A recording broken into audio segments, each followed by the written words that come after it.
I think a fragrance is more of a signature than even what you wear, something you'll remember more down the road than a shirt.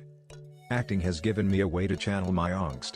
I feel like an overweight, pimply-faced kid a lot of the time, and finding a way to access that insecurity, and put it towards something creative is incredibly rewarding. I feel very lucky. I was a really nervous kid. I was extremely sensitive. Incredibly perceptive.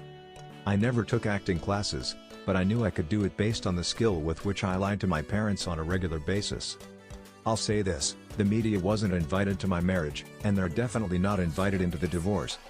I find that I get a little depressed if I don't move my body each day, so sometimes it's just as simple as walking, and other times it's training for a marathon or some kind of personal goal that I'm trying to meet.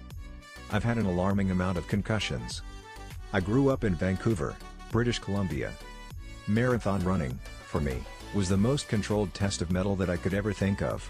It's you against Darwin. I don't think you can help but personalize a role. You almost play to none of the preconceived notions of it. It's more or less a personal experience and journey. The problem with romantic comedies is you know the ending by the poster. So they're not movies you can keep doing over and over again, expect satisfaction somehow. Are you stalking me? Because that would be super. I'm not a hockey fan, which is probably why I had to leave Canada in the first place. When you have expectations, you are setting yourself up for disappointment. I played rugby for years, and I had a rugby jacket that I lost when I was 14.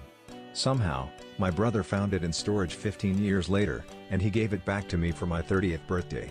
That was amazing and probably one of the best gifts I've ever received.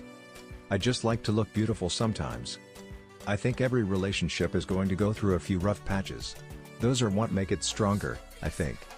I think you have to let go of this idea that you can be precious about everything, and let it be the abstract mess that it is.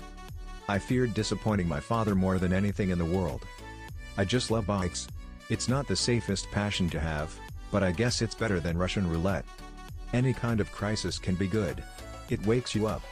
People have their complexities. They have their heroic moments and their villainous moments, too. If you're going to commit to that, you're going to have to find some way to make it bearable and enjoyable. We might be too proud to admit it as guys, but we still need to learn how to manage responsibility, how to face our challenges.